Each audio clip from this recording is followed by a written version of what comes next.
AITA for telling my mom her husband isn't my dad, and his family didn't replace mine just because my dad died. My mom and dad broke up when I was a baby. She moved on with 2 other husbands and had kids, so my family is pretty blended. My half-siblings and step-siblings often go to their other parents every other week, but since I don't have my dad anymore, he passed away, my mom expects me to bond with her husband and his family. Recently, I visited my grandpa on my dad's side. Mom got upset and said I should prioritize her in-laws as my family. I couldn't accept it since her husband was not even my real dad, so we fought. I, 17M, have a pretty blended family. Mom had me with my dad. They broke up when I was a baby. My mom had my half-sister Macy, 15F, with a guy named Aaron. They weren't really together from what I know, but they shared custody of Macy her whole life, just like my parents shared custody of me before dad died when I was 5. When I was 4, my mom started dating her first husband, husband number 1, and had my 3 other half-siblings Daniel, 10M, Lila, 9F, and Kenna, 7F. My mom and her first husband got divorced, and 2 years ago she remarried.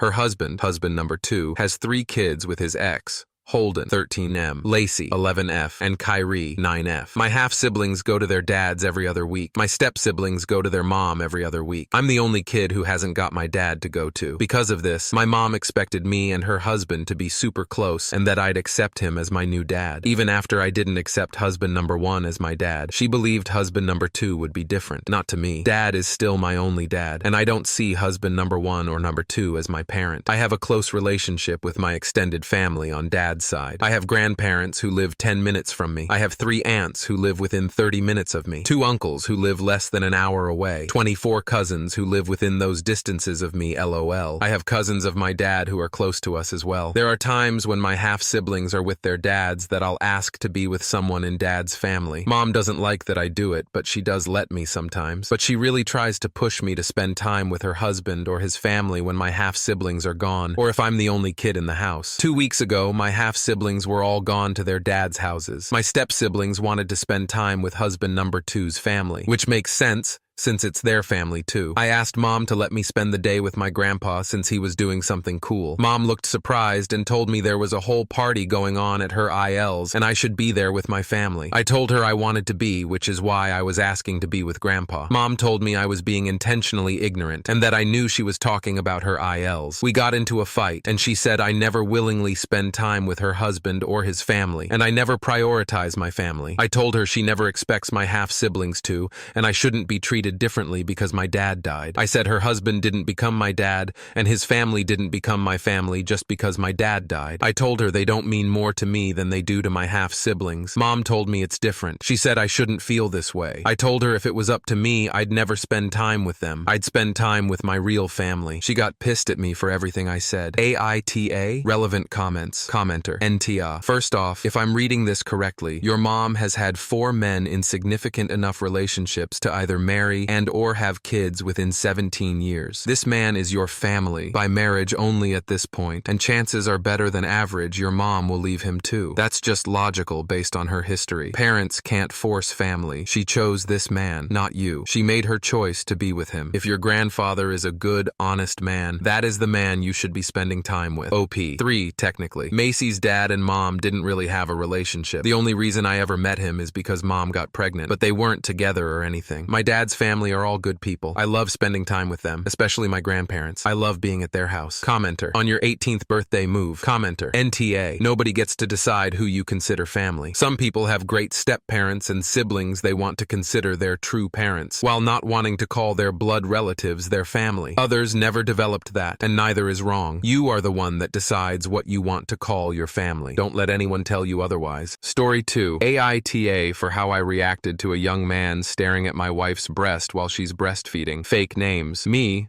38M, and my wife, Amanda, 43F, have an infant daughter, Kelsey, 0F. Amanda was feeling overwhelmed with being a new mom, and she wanted her friend Becky, 44F, to visit. Becky brought her husband Dave, 44M, and their son Chuck, 19M. In the living room, Amanda and Becky were talking. Dave and I were talking, while Chuck was watching TV. Amanda was holding Kelsey. Amanda started breastfeeding Kelsey, and Chuck was staring at Amanda's breasts, staring at her like he wanted her. Even then, Amanda noticed. Chuck just kept staring. I pulled Dave into the kitchen. I asked if he noticed, and he admitted he did. I asked if he isn't to say something to his son, and Dave said, "I'm making too big a deal of it." When I exited the kitchen, Chuck was staring near Amanda and Becky. He, all of the sudden, had questions about breastfeeding. I told Chuck that Amanda needs water, and I asked him to get water for her. He rushed into the kitchen, seemingly excited to do a small favor for her. I asked Becky if she's not going to say something to her son. She told me it's natural for a young man to be attracted to a woman's breasts, and that she's not going to embarrass her son for being a normal young man. I told Becky and Dave that Amanda feels tired,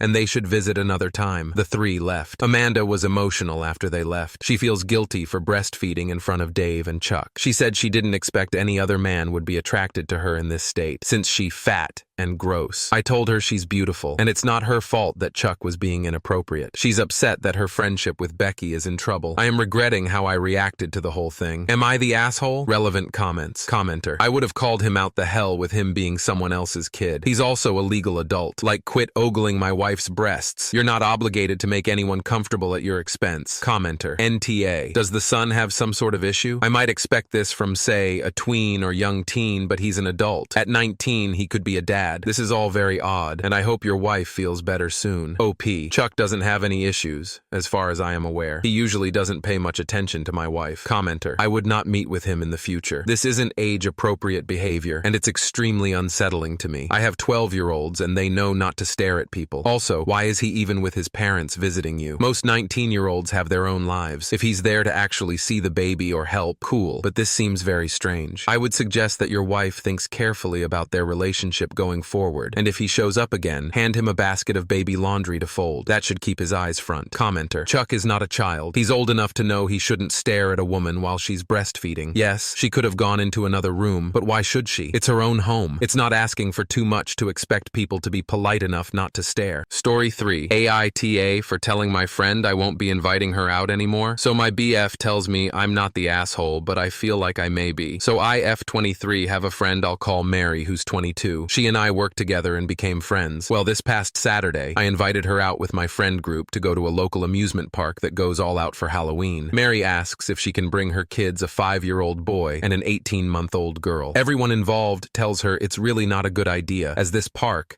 and its haunted attractions are not geared towards children, and we're planning on being there until it closes, which is midnight. She seems to accept this, but asks repeatedly throughout the week leading up to Saturday, and she is again told no. Well, Saturday arrived, and as you can guess, she brought her kids. Other people in our group asks her why, and she just shrugged, saying she thought the kids would have fun. They didn't. Her son got scared within about 10 minutes of us getting into the park and began to cry, begging to go home, to which Mary tells him to calm down and he'll have fun eventually. We get in line for the first haunted house, and her son again starts to cry, saying he doesn't want to go into the house. Mary then asks myself if I'll stay and watch her son and daughter so she can go into the haunted house. I tell her no, and that this is why we told her not to bring her kids. She gets upset and drags her very scared child through the haunted house. He had a meltdown and had to be carried out. This repeats through every single haunted house we attempted to go through. Around 11:30, my boyfriend pulls me aside and tells me that he can't take any more of the screaming, crying, and we try to break off to find a place to calm down. Mary sees this and leaves her son and daughter with us while she runs off to go on a ride. Her son gets scared by an actor chasing people with a chainsaw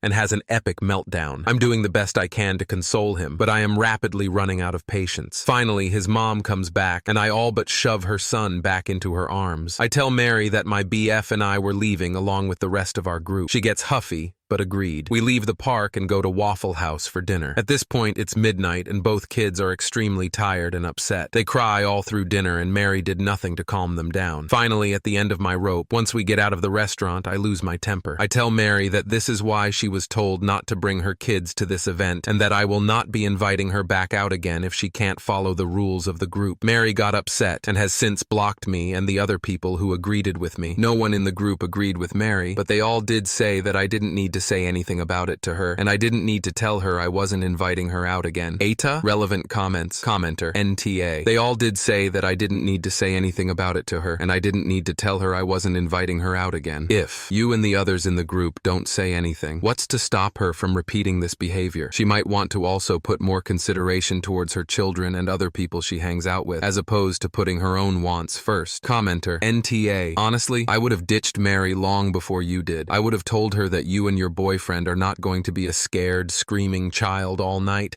And Mary deserves any nightmares those kids may have over the next few weeks because of her actions. And I most definitely would not have sat either her at the Waffle House. Those poor children. You said you were not going to invite her. You did not say no one else could. And I bet those sticking up for her will soon get tired of Mary bringing her children. Story 4. AIO. My mom rearranged my whole house while I was out. My mom had friends come into town this weekend, one of which is an interior designer. She asked if they could come see my new house that my husband and I purchased 3 months ago. We both work full-time, so we're still in the process of unpacking and making the house feel like ours. We don't have all our paintings hung up, for example, and we don't have all the furniture needed to furnish the whole house. My mom presented their visit as an opportunity for her friends to figure out what they could give us as a late wedding gift. For example, chairs for the living room or a piece of artwork that would fit in our space. My husband and I were both out when they came by, so I left my key for them and she texted when they got there. When my husband came home, our furniture in our living spaces had been completely rearranged. Outdoor chairs were now inside, the couches were facing different walls, and artwork had been taken out of our storage and placed in various places around the house they thought we would like. My mom even hung a painting and moved one we had already hung. She had texted me saying she was going to ask forgiveness, not permission, for the changes they had suggested. When my husband got home, he called me immediately and was pretty upset. They were just coming to look around, which he had agreed to, but not rearrange our whole house. I called my mom, who was happily on her way to dinner with friends. I was also angry and asked why she would do that without asking. We didn't have much time to talk before her dinner, so she texted me. She said I shouldn't just take my husband's work for everything when I hadn't been home to see it myself yet. The next day, she sent me a long text about how nasty and ungrateful I am, and that my husband can't appreciate how much better their new layout is for our house, and that his negativity towards it is influencing me. I told her that it wasn't the way it was arranged that bothered me, but that she did it without asking, and that we trusted her in our home, and she broke that trust by going through our storage and moving things around. She says she's sorry that she likes to rearrange things, and that I don't like surprises. My husband is upset with her because of the things she said about him, and now that is a whole new issue we'll have to deal with. Overall, am I overreacting that she came in and rearranged our house? I gave her permission to come in, and if I had just put it back the way it was, it wouldn't have become this whole issue. I wish I had just said thank you and moved on so that I wouldn't have compromised my relationship with her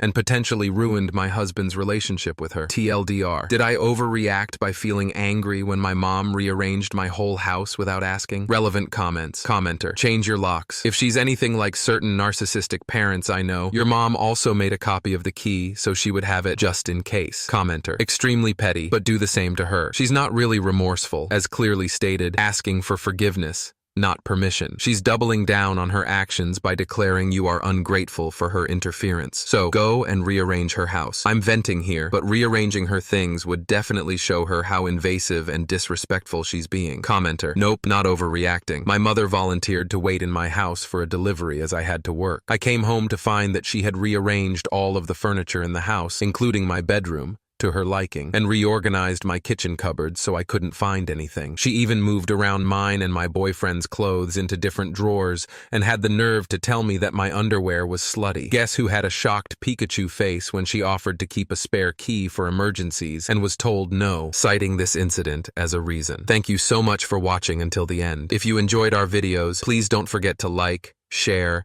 and subscribe to stay updated with our latest ones. Have a great day.